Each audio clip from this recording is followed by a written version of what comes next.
supported by renewables.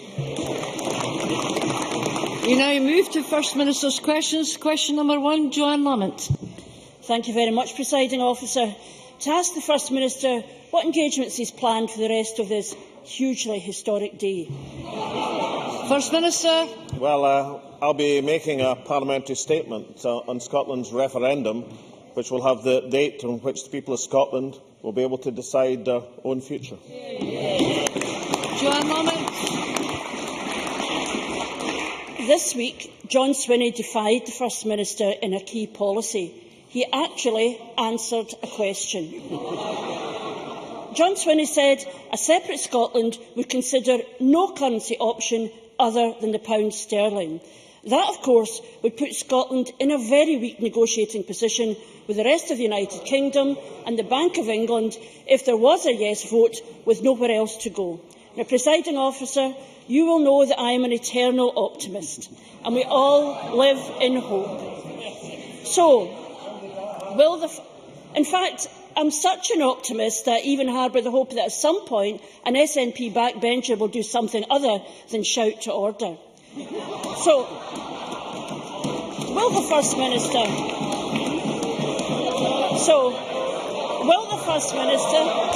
Order. Order. Indeed. So, will the First Minister tell the people of Scotland what is his plan B if the deal the Bank of England offers is bad for the country? Minister. I have to say, I think Joanne Lamont self-describing herself as an eternal optimist constitutes misleading this chamber.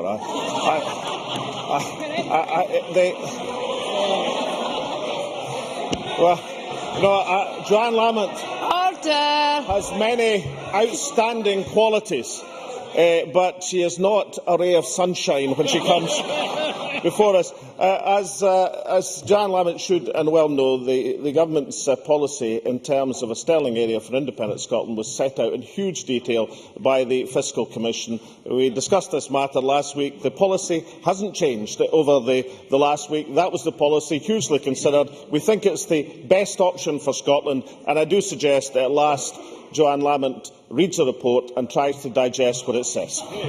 Joanne Lamont. On misleading the chamber, I think it's the First Minister who's got form in that regard and not me. And true to form, of course, the First Minister did not answer the question that was asked. Now, I agree with the First Minister that George Osborne is bad for Scotland. What I just don't understand is why he thinks George Osborne would be good to Scotland if we left the United Kingdom.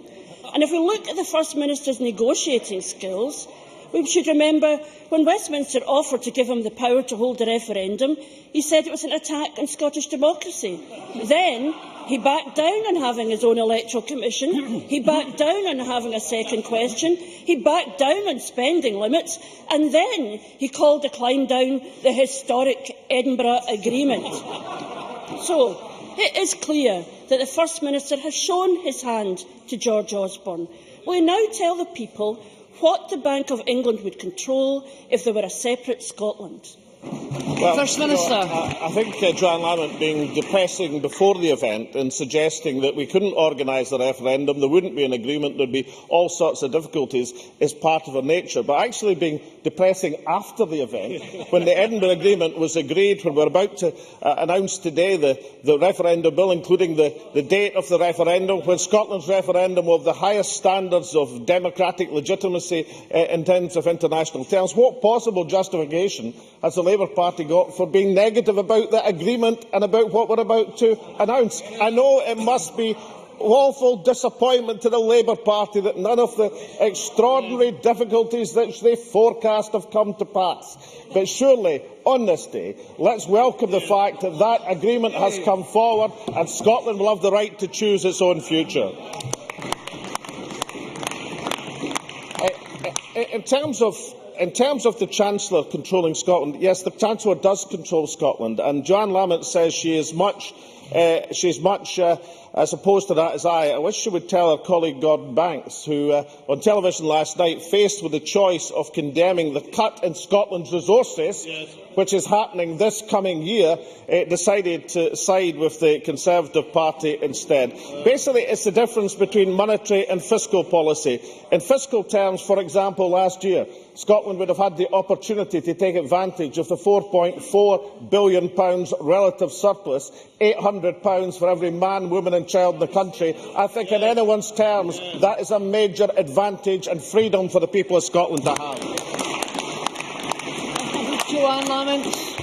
I found last night astonishing that Stuart Hosey supported the Tories in cutting corporation tax.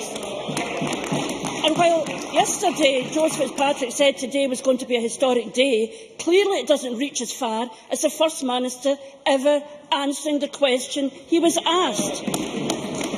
Because if he doesn't like George Osborne, he's saying that under an independent Scotland, George Osborne would have more power than he has currently. But ultimately, well, of course he would. Of course he would. Because you're relying... Order. You have said you'll be relying on sterling and you have no plan B for an alternative. That is not a strong negotiating position. Ultimately, what the First Minister is saying is that the people of Scotland have just got to take the First Minister's word for it that it will all be fine. So let's look at the First Minister's record of keeping his word. And I'm not just talking about giving the most accurate answer ever given to any Parliament anywhere. Last year, at his party conference, the First Minister promised the best childcare package anywhere. A year on, there has not been one more childcare place as a result of that announcement. Last year, he boasted about hospital waiting times. Now we know the figures were fiddled. And remember when he told the people of Glasgow how they were going to vote weeks before the polls opened? That turned out well. Does the First Minister understand why an increasing number of people simply don't believe a word he says? First Minister. Well, I've got a whole menu to select from and a whole variety of subjects, but let's return to what I think was Joanne Lamont's question. It's about monetary and fiscal policy. Monetary policy is controlled in terms of the independent operation of the Bank of England. Fiscal policy is controlled by the Chancellor of the Exchequer. I thought that point would be well understood because the Labour Party and the other opposition parties at Westminster were arguing for a change in fiscal policy yesterday. Unfortunately, that major significant change did not come about. The big advantage of controlling our own fiscal policy is that this Parliament, on behalf of the people of Scotland, would have control over taxation and spending in an independent Scotland, including be able to mobilise the surplus of £4.4 billion in relative terms last year and put that to the advantage of the Scottish economy, or save for the future, or bring about that transformation in the Scottish economy which everyone supports. That's the advantage of controlling our own fiscal policy. I would say to Joanne Lamont, in terms of the range of policies attacked by the Labour Party and carried through by this government, she is doing nothing different from what our predecessors did in the last Parliament. Time after time they said, look, this isn't working, that's not working, yet when it came to the people's judgment 2 years ago, they looked at the incredible negativity, the lack of ambition, the lack of ideas, the lack of thought for the future of Scotland of the Labour Party. They looked at the track record, the team and the vision of this government, and they returned us here with an overwhelming majority. Joanne Lamont. Order. The First Minister then starts answering the question before the question asked him after. I asked him now about his record.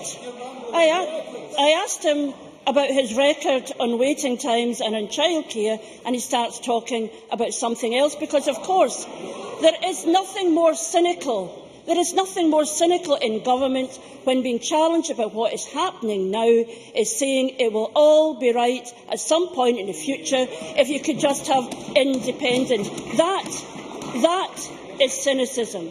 So, of course, this afternoon we will find out if the First Minister did tell Rupert Murdoch the date of the referendum first, or if you gave Rupert one of the most accurate tip-offs ever given to any newspaper proprietor anywhere. And what we'll find out is how long Scotland is to remain on pause while he tries to sell Scots a deal which Scotland rejects. For what we have now is Scotland on pause, a Scotland with 120,000 fewer students in the colleges, a Scotland with pensioners languishing on trolleys in hospital corridors. I'll try it again. A Scotland, because it is true, a Scotland with pensioners languishing in trolleys in hospital corridors for hours without treatment. A Scotland suffering from Tory cuts, which the First Minister doubles. Yes. Order. A Scotland suffering from Tory cuts, which... I'll just wait until you're quiet and then I'll say it so you can hear it. It worked when I was in the classroom. There's no reason why it shouldn't work now.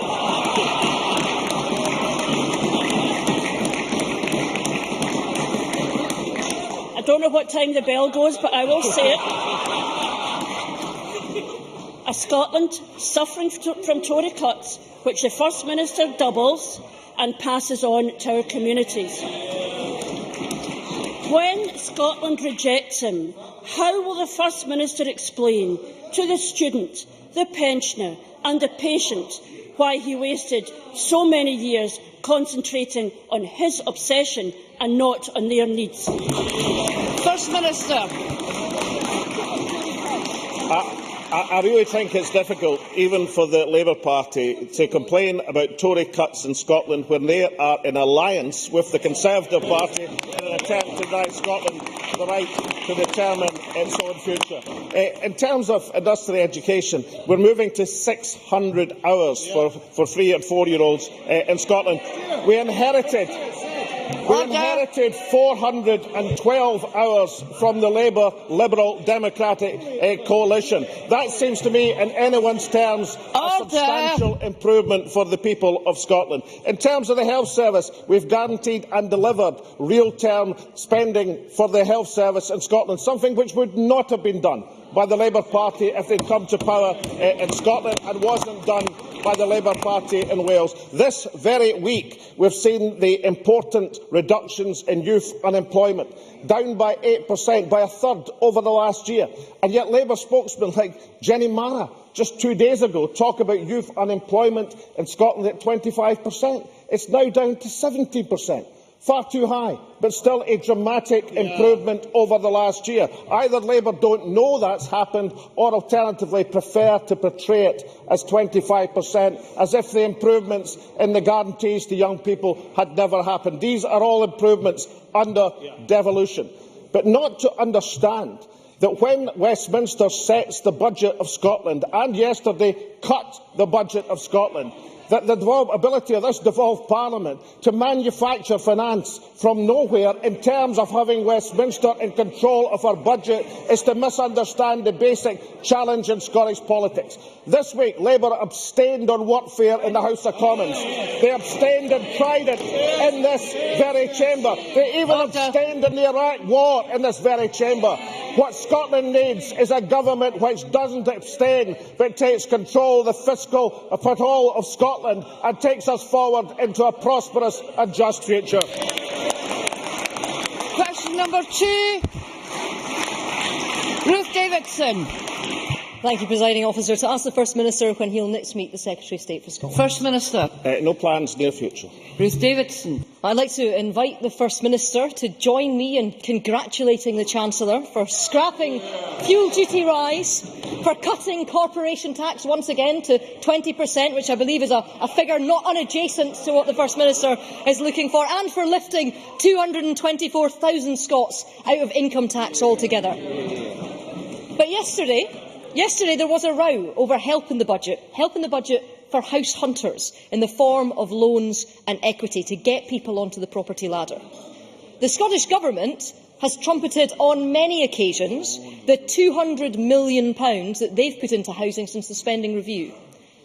Can I ask the First Minister if any of that money is in the forms of loans and equity? First Minister. Well, we have a loans and equity scheme in Scotland, but that is not the row that Ruth Davidson refers to. The row was the Treasury and the Scotland Office trying to portray yesterday as an increase in the ability of this government to spend on infrastructure and capital spending. And in fact, what we found very quickly was that far from it being an increase, there was a £50 million cut in this coming financial year for where budgets have already been set for the health service, across the agencies, for police, for fire, for local government, for everybody in Scotland. We've defined a £50 million cut in this coming financial year as a result of what the Treasury was doing by sleight of hand. Now, I can demonstrate that this was intended to mislead this government and the people. It actually misled some of our own colleagues in the Conservative Liberal Alliance in this chamber. So given that, will the Conservative Party join with us in saying it's not a good idea to cut £50 million this coming year, £90 million over the next 2 years of hard cash in terms of the Scottish budget, which has already been allocated to spending departments around the country? Will, of course, Ruth Davidson come forward with the suggestions that her party are going to make for where these cuts can be found? Ruth Davidson.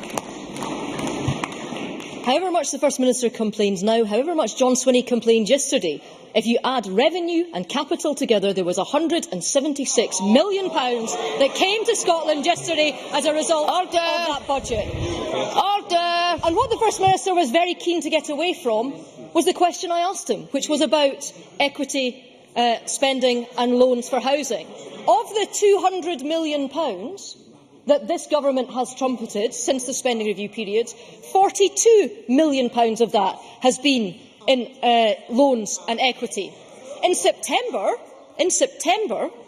we heard from Alex Neil saying that increasing shared equity was good news for households and families. It would help people on moderate to low incomes across Scotland to get on the property ladder. Yesterday, the Finance Secretary said it was funny money, it was deceitful and it was baloney. So, 6 months ago, the same UK cash for shared equity was good news, but in referendum date week, it's described as deceitful. There is £250 million on the table. Is the First Minister going to keep playing political football with it, or is he going to get on, use it, and help people get on the housing ladder in Scotland? First Minister. Can I point out a number of things to Ruth Davidson? Firstly, in terms of the overall impact of the budget, what shows that when you consider the cuts in child benefit, child tax credit, working tax credit, housing benefit, council tax benefit, disability living allowance, employment and support allowance and child trust funds, that more than overpowers any help that's been given over since 2010 by the Westminster Government. In fact, for the bottom households, that's people 20,000 for a household of 2 adults and 2 children, the impact on these households of taking everything into account is 3.4% of their income. That's £800 per household. And I don't think that is a record. That takes into account the Liberals' claims on personal tax allowance, takes everything into account. And I don't think that's a record that any coalition government should be proud of. But as I tried to point out, Ruth Davidson, what we're complaining about is the cut of hard cash in the budget this year and next. And I said I would demonstrate beyond any doubt that that had misled or was intended to mislead people. And I can tell you exactly why. Because Michael Moore's statement saying that we would have increased spending power came out at 146. By 1511, by 311. There was a press statement from the Liberal Democrats, never to be beaten, in getting their press statement out, which said we should spend this additional money in infrastructure in the north east of Scotland, additional road and additional rail. Now, you cannot spend financial transactions on road and rail investment. Financial transactions are loans that have to be paid back. The cuts that are coming are hard cash that is going to have to come of departmental or local government budgets in Scotland. So I could say to Ruth Davidson, instead of just saying we're putting forward this idea in the housing market, which we will try to turn to increase houses, not just increase house prices, of course we will. what was the reason for portraying that as something which managed to deceive Willie Rennie into believing could transform the road and rail infrastructure of the north east of Scotland, which patently, well, you're taking no responsibility for Willie Rennie. I thought Danny Alexander and Jos Osborne were at one yesterday portraying this. The truth is, you tried to persuade people that loans were actually hard cash, and you cut the cash available to public services in Scotland, just as you've cut the cash to ordinary working families in this country, and that, believe me, is nothing to be proud of. Question number 3, Christina McKelvey. Thank you very much, Presiding Officer. To ask the First Minister how the Scottish Government is using its International Development Fund to support Malawi. First Minister. Well, I know that many members took part in this week's commemorations for the bicentennial of David Livingstone, and Sunday I had the privilege of welcoming Her Excellency President Joyce Bandit to Scotland for the first engagement of her visit, was fittingly held in the David Livingstone Centre in Blantyre. Part of that day's events, of course, President Bandit presented the Communities League Cup, but also we were pleased to announce nearly £5 million of funding for 15 projects in Malawi for the Malawi Development Programme.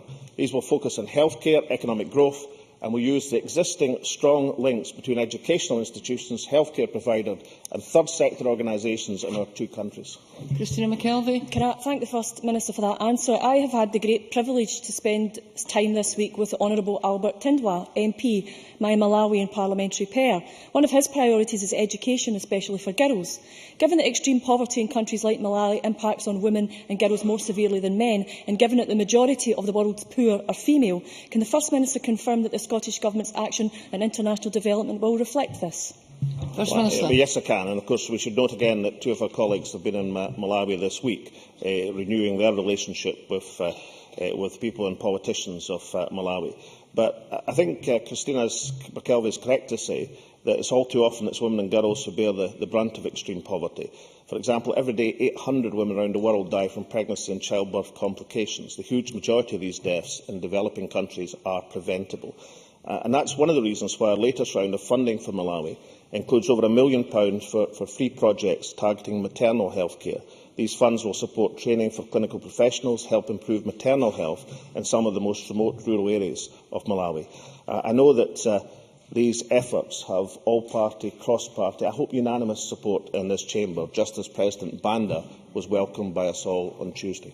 Patricia Ferguson. Thank you, Presiding Officer.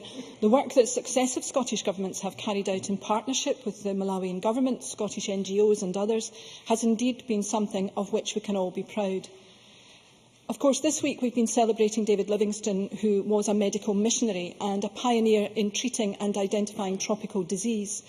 In his bicentenary year, it seems to me that the most fitting tribute we could offer him would be to redouble our efforts to help combat the diseases that killed David and Mary Livingstone, but which tragically continue to devastate the continent to this day. Would the First Minister agree? First Minister. Yes, I do accept that, and obviously I welcome and appreciate the all-party nature of the support for not just the international profile of the Scottish Government and Parliament in Malawi, but the extension of the international aid programme, which I know that Patricia Ferguson supports. I think she makes an excellent point, and it is part of the legacy in celebrating the bicentenary of David Livingstone to understand the full nature of his efforts. I think one thing that stands out in terms of how people remember that legacy is his campaign, his crusade against slavery. That also is part of his legacy and our heritage, as well as the medical improvements and innovations of which he speaks. Question number 4, John Mason. Thank you. To ask the First Minister what the Scottish Government's response is to the UK 2013 budget. First Minister. Well, if last year was the omni-shambles, I think this year was the tartan shambles in terms of the deceit, in terms of suggesting that an increase in discretionary spending in Scotland was actually a £50 million cut in terms of departmental budgets. These claims are incomprehensible. They were revised later in the day by the Scotland Office.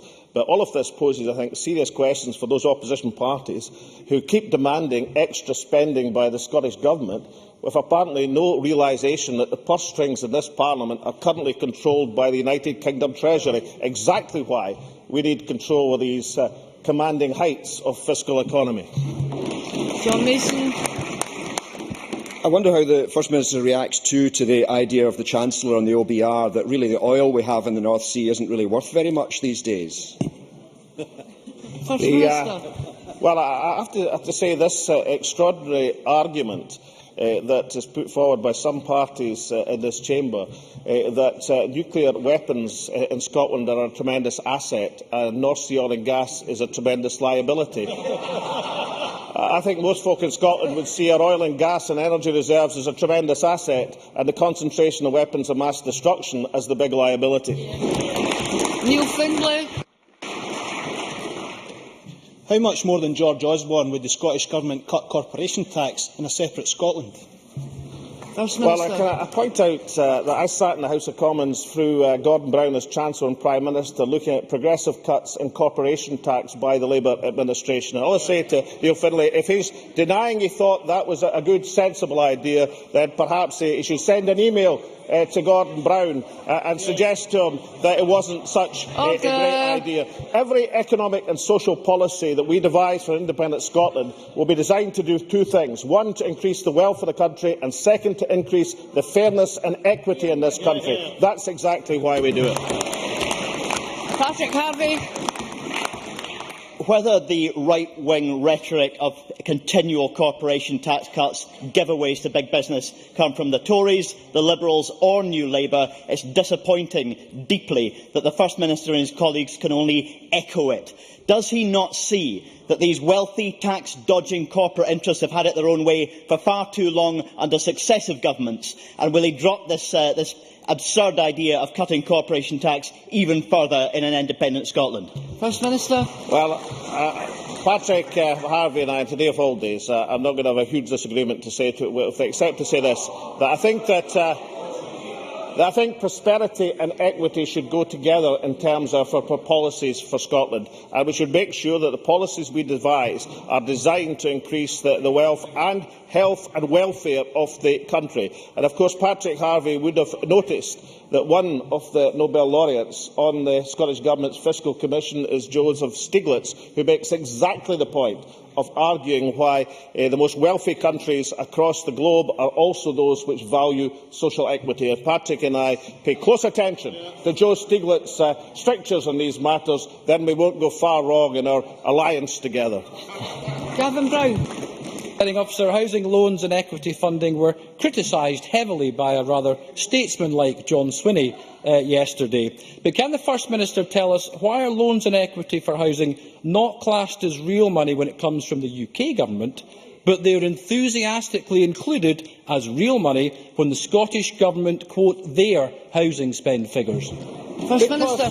We don't pretend there's not a cut in spending when there is. And I look forward to Gavin Brown next time he's allowed to go to the front bench and tell us all the things we should spend money on. I look forward to him telling how this latest cut in the Scottish budget is going to be financed and portrayed. What we see from the Labour Party, the Tories and above all Quickless from the Liberal Democrats, a tremendous anxiety to find ways to spend money that Westminster is not providing in the Scottish budget, but no enthusiasm whatsoever of telling us how we can accommodate the real term and now in monetary terms cuts that we're seeing in the Scottish budget. Failure to appreciate that basic lesson is one of the reasons, perhaps, why the unionist parties are together in not understanding the necessity, the importance, the urgency of this country having control of its own resources. Question number 5, Richard Simpson. To ask the First Minister what impact reported reductions in the number of medical secretaries are having on patient care. First Minister. Well, the Cabinet Secretary for Health has sought assurances that NHS Greater Glasgow and Clyde are taking the concerns raised by consultants seriously. The directors of the board met with clinicians and representatives last week and committed to working with them to improve the turnaround of correspondence, to review productivity and ways of working, and to incorporate lessons learnt from implementing the Track Care Patient Administration System as it's rolled out across the Health Board in the City. Richard Simpson. Thank you for that answer, First Minister. The medical secretaries are vital to high-quality care. It isn't just the letters, but the communication with primary care staff and patients. Now that we see that the letters are not being completed in 7 days, have gone down from 13% to over 80%, and those that take more than 2 weeks to a level of 1 in 4, can I ask him, when his Cabinet Secretary for Health, Nicola Sturgeon, announced a 25% cut in management, did that include Band 4 medical secretaries? And the Glasgow Board, I'm welcome that they are now listening, but will he ask his Cabinet Secretary to ensure that this is not happening in other boards, because I'm getting reports that indeed it is, and this does seriously affect patient care? First Minister. The current management, of course, excluded clinical staff, and that was the point that the then Health Secretary was making. But I can just point out to Richard Simpson, he must know, we're moving across the health service, but particularly in Greater Glasgow at the present moment, from 11 different IT systems, which was inherited in 2007, to the new track care system. Now, that is a process which undoubtedly has to be managed carefully and properly, but surely no one would deny, least of all Richard Simpson, that that is a movement that has to be made, given that the criticism that's been made of the current and obsolete IT systems within the health service. Moving to track care is exactly what needs to be done. But of course, the Health Secretary, as I've said, is already in contact with Greater Glasgow to make sure that this matter can be dealt with and done in such a way that does not impede the efficiency of the service and least of all patient care. Question 6, Liz Smith. To ask the First Minister what the Scottish Government's position is on whether whistleblowing arrangements for NHS staff are adequate. First Minister. Well, the National Health Service now has a number of anti-bullying policies in place. To supplement these, the National Confidential Alert Line will be in place from the 2nd of April. The hotline will allow any member of NHS staff to raise concerns in confidence, receive advice, independent of the service itself, on how to proceed. I am confident that this service will support and enhance existing policies, which all NHS boards in Scotland are required to have in place, by providing an additional level of support for staff. Liz Smith. I thank the First Minister for that answer. He will be aware that in January, senior surgeons and clinicians at Perth Royal Infirmary felt the need to state publicly through the columns of newspapers their concerns about management decisions in NHS Tayside, and he will know that last week a group of nurses felt the need to do the same. Can the First Minister give an assurance that these concerns are being fully investigated, and what further steps will be taken by the Scottish Government to ensure that there is a culture of trust and openness within NHS management? First Minister. I can tell the member that tomorrow the Chief Executive will be meeting with elected members to discuss exactly these concerns. He will outline the staffing levels that are in place and reviewed regularly in partnership with staff, and that safety is given paramount importance at the hospital. I do think that the initiatives that are being made, including the helpline, are exactly designed to underpin the confidence that NHS staff are free to speak and free to make sure that we have a culture of improvement in our health service. That ends First Minister's questions. I now allow a short pause to allow members who are not participating in the debate to leave, and for the public gallery to clear before we move on to members' business.